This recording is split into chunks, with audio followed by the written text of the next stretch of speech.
This looked like a normal family photo, nothing unusual at first. But when historians looked closer, they noticed something in one child's hand, and that one detail changed everything. It was just a simple family portrait until historians discovered the secret of one of the children. Dr. Rebecca Turner opened Archive Box 247B at the Massachusetts Historical Society on a cold January morning in 2024. The box contained photographic materials from the Whitman family estate, recently donated following the death of the last surviving descendant. Her assignment was straightforward: catalog, authenticate, and assess the historical value of approximately 60 photographs spanning 1870 to 1920. The collection appeared unremarkable at first. Standard cabinet cards showed stern Victorian faces, grandparents, wedding couples, individual portraits of children in Sunday clothes. Each photograph followed the conventions of its era: formal poses, dark backgrounds, subjects positioned to minimize movement during long exposures. Then Rebecca encountered item 17. The photograph measured 8 by 10 inches, mounted on heavy cardboard backing, typical of professional studio work. On the reverse side, written in faded ink, Whitman family, October 14, 1893, Salem, Massachusetts. Hastings Photography Studio, Essex Street. The image showed 5 subjects arranged in a formal parlor setting. A man and woman, both appearing to be in their mid-30s, occupied chairs positioned slightly apart. The woman sat on the left, the man on the right.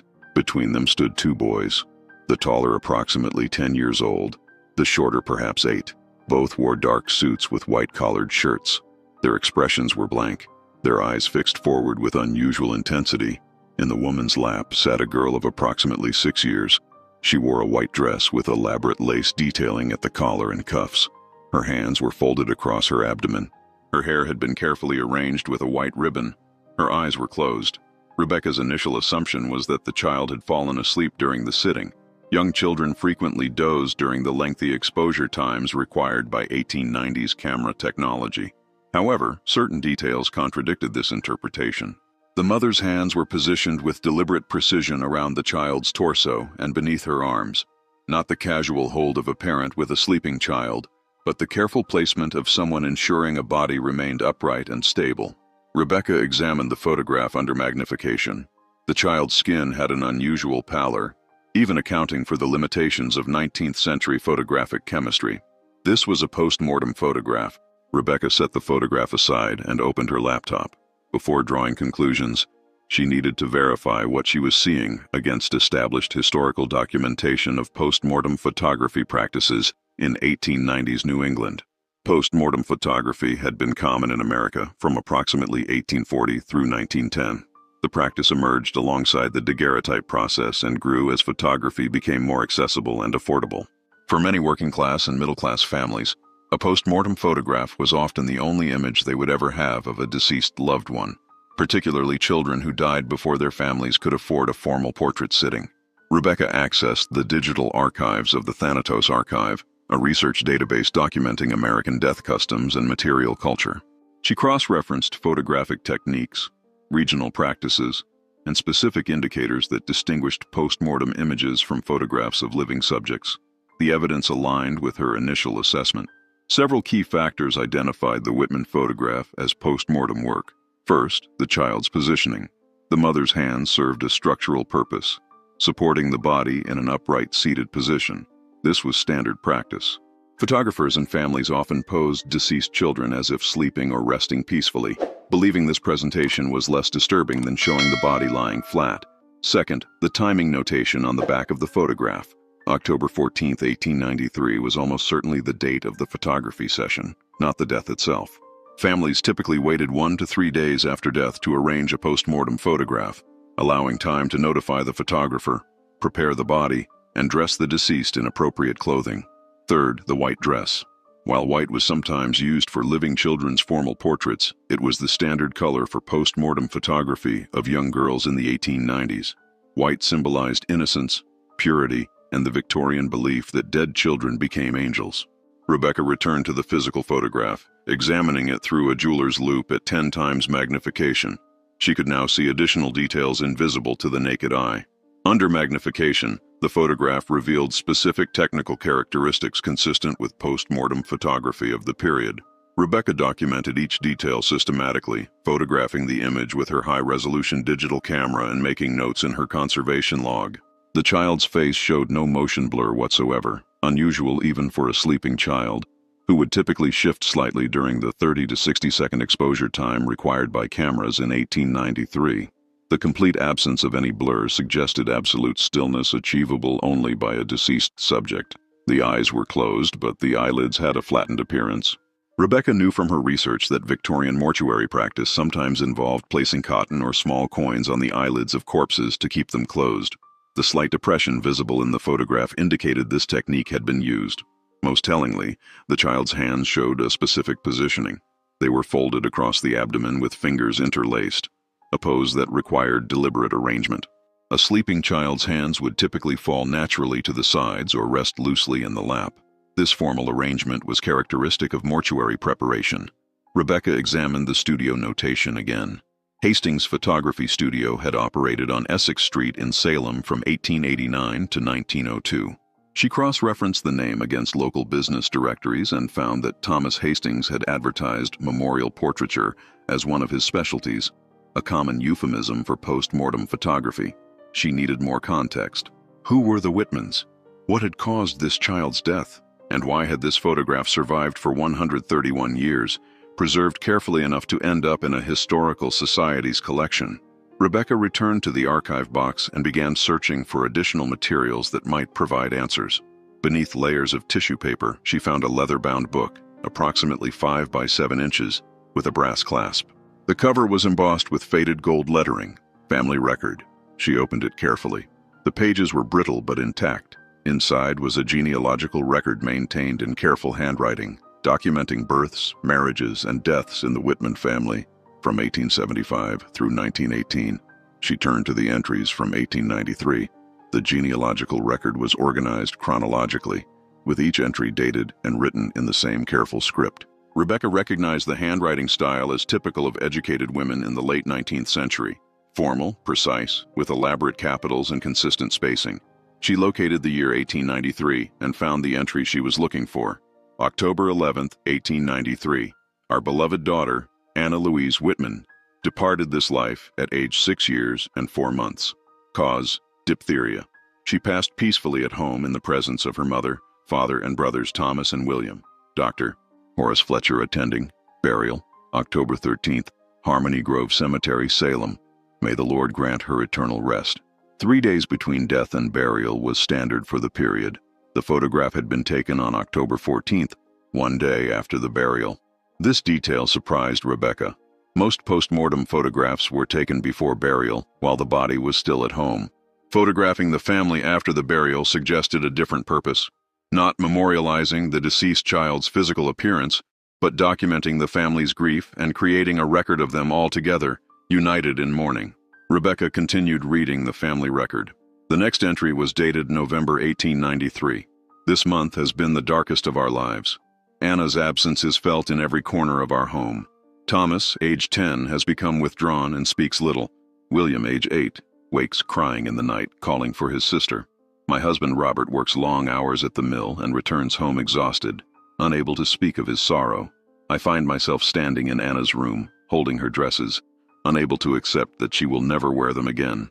The entries continued through the winter of 1893-1894, documenting the family's struggle with grief. The mother, Rebecca checked the front of the book for the name, Margaret Whitman, wrote about the difficulty of maintaining household routines, the silence at the dinner table where Anna had sat, the painful experience of seeing other children Anna's age playing in the street. Then, in March 1894, Margaret wrote something that caught Rebecca's attention. Today, I took out the photograph Mr. Hastings made of our family. I had not been able to look at it since it was delivered in November. Rebecca needed to understand more about Thomas Hastings and his photography practice. Post-mortem photography had been a legitimate and respected service in the Victorian era, but individual photographers approached it differently. Some specialized in it, advertising memorial portraiture prominently. Others accepted such commissions reluctantly, viewing them as unpleasant but necessary work. She contacted the Salem Historical Society and requested access to any surviving business records from Hastings Photography Studio. Within 2 days, she received a response. The society held 3 ledger books covering 1889 to 1902, donated in 1965 by Hastings's granddaughter. Rebecca made the trip to Salem on a gray Wednesday afternoon. The Historical Society occupied a federal-style brick building near the waterfront, its archive room lined with climate-controlled cabinets and long research tables. An archivist brought out the ledger books, large cloth-bound volumes with marbled end papers. She opened the 1893 ledger and turned to October. Each entry listed the client's name, the date of the session, the type of photography commissioned, the number of prints ordered, and the amount paid. Hastings had maintained meticulous records. October 14, 1893. Whitman, Robert, family memorial portrait. 5 subjects, 2 8x10 prints, 4 cabinet cards. Total, $12 paid in full. $12 was a significant sum in 1893, roughly equivalent to $300 in modern currency. The Whitmans had not been wealthy, based on other evidence in their family records, but they had spent a substantial portion of their income on this photograph. Rebecca continued examining the ledger. Hastings had photographed approximately 6 to 8 memorial portraits per year between 1889 and 1902. Not a major part of his business, but steady work. His entries were professional and respectful, never using casual language or showing discomfort with the subject matter. At the back of the 1893 ledger, Rebecca found something unexpected, a separate section titled Personal Notes and Observations. Here, Hastings had recorded brief comments about particularly memorable sessions or technical challenges. Under October 14th, he had written, "The Whitman sitting. The mother could barely hold herself together. The father spoke not one word. The boys stood like statues. I have photographed many grieving families, but rarely have I seen such profound sorrow." To fully understand the context of Anna Whitman's death and her family's response, Rebecca researched diphtheria's impact on American families in the 1890s. The disease had been one of the leading causes of childhood death in the late 19th century, particularly affecting children between the ages of 2 and 10. Diphtheria was a bacterial infection that attacked the throat and airways, forming a thick gray membrane that could suffocate victims. It spread rapidly through communities, often striking multiple children in the same family. Mortality rates ranged from 30 to 50% before the development of antitoxin treatments in the mid-1890s. Rebecca accessed medical records from Salem's Public Health Department, archived at the Massachusetts State Library. In October 1893, Salem had experienced a significant diphtheria outbreak. Between September and December, 43 cases were reported in the city, with 18 deaths, all but 3 of them children under age 12. The public health reports described the outbreak's progression through working-class neighborhoods near the textile mills. The Whitman family's address, which Rebecca found in the 1893 city directory, was located in one of the affected areas. Contemporary medical literature revealed the traumatic nature of diphtheria death. Children often suffered for 5 to 7 days, struggling to breathe as the membrane thickened in their throats. Families watched helplessly as their children suffocated slowly. Doctors could do little beyond attempting to remove the membrane mechanically, a painful and usually unsuccessful procedure. This context made the post-mortem photograph more understandable. After witnessing their daughter's agonizing death, Robert and Margaret Whitman had wanted to remember her at peace, free from suffering. The photograph showed Anna as they wished to remember her, clean, dressed beautifully, her face calm and unmarked by the disease that had killed her. Rebecca returned to Margaret Whitman's diary entries from October 1893, reading them now with fuller understanding of what the family had endured. October 8th. Anna can barely swallow. Doctor, Fletcher says the membrane is thick. He tried to remove some of it, but she screamed terribly.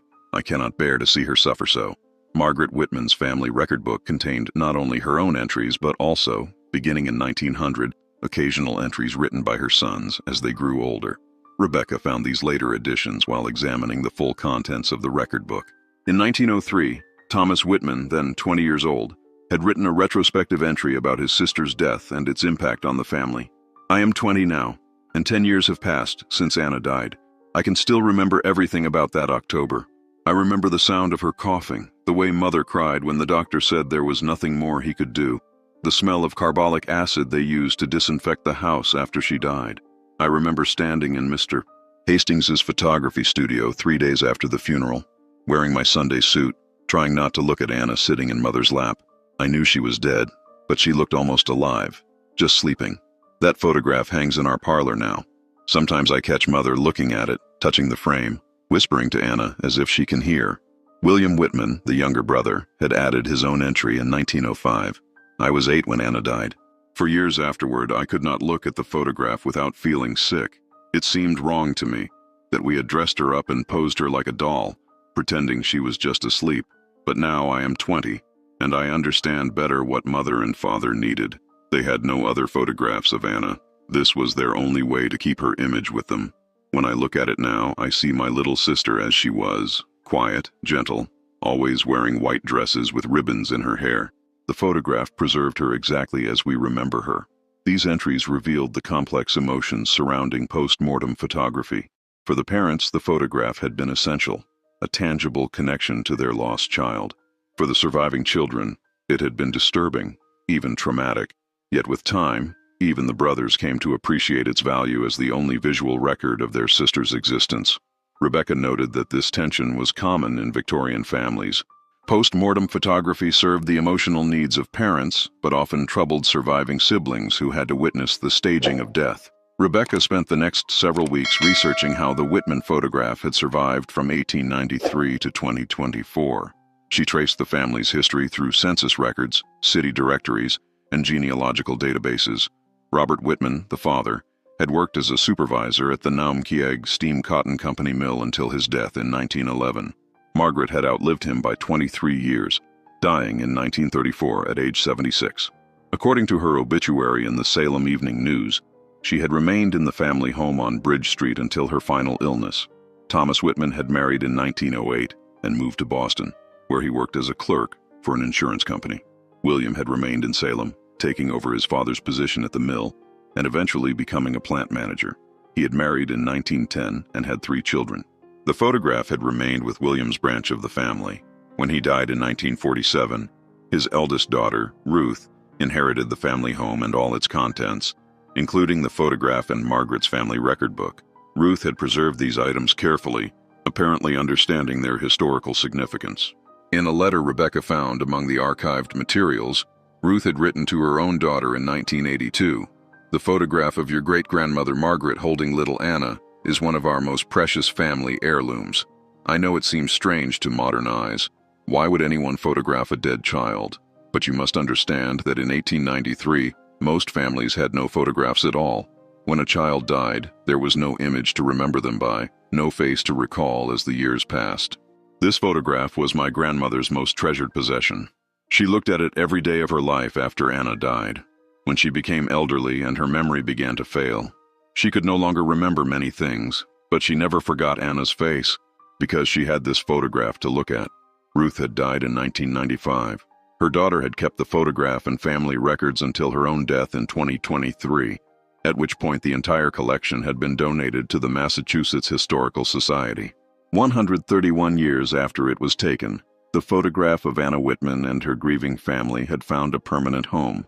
Rebecca began preparing her formal assessment report for the Massachusetts Historical Society, analyzing the Whitman photograph's historical and cultural significance.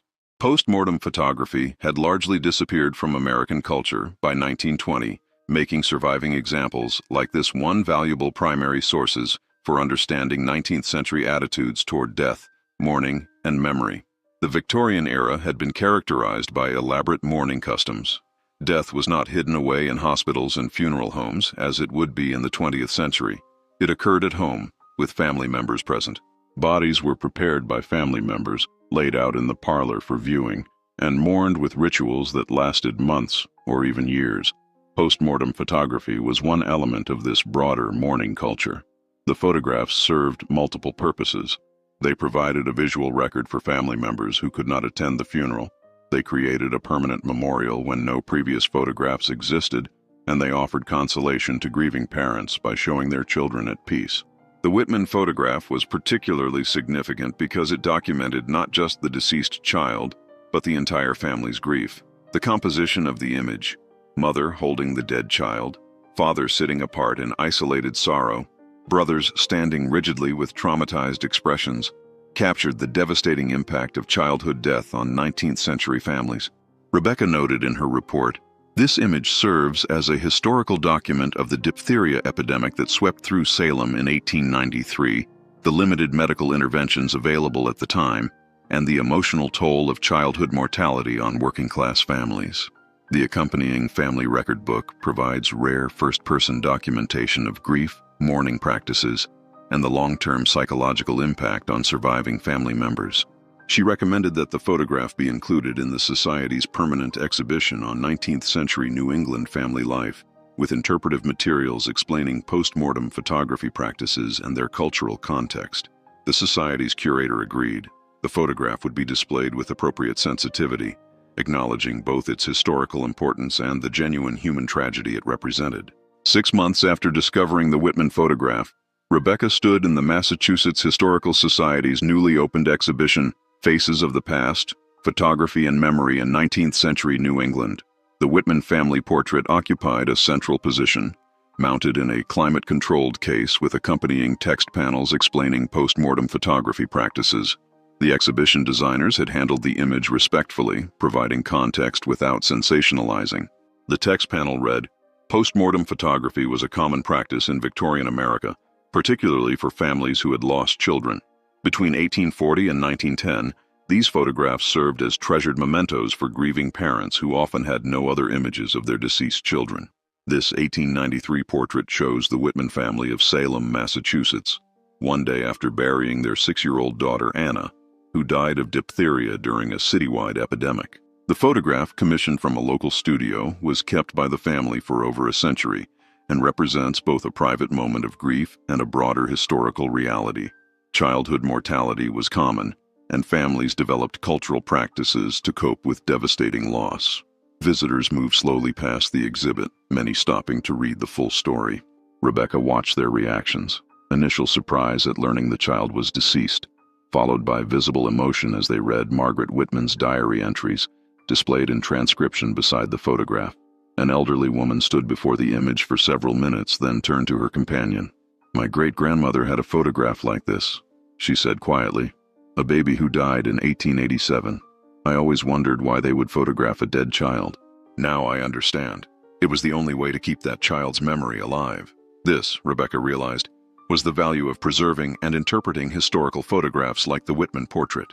They allowed contemporary viewers to understand past experiences that seemed foreign or unsettling, to recognize the universal human need to remember loved ones, and to appreciate how different eras developed different cultural practices to address the same fundamental aspects of human existence: love, loss, grief, and memory.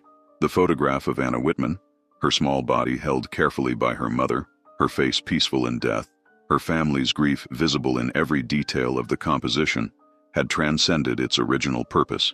It had become a historical document, an educational resource, and a reminder that behind every old photograph was a real family who loved, suffered, and found ways to preserve what mattered most to them.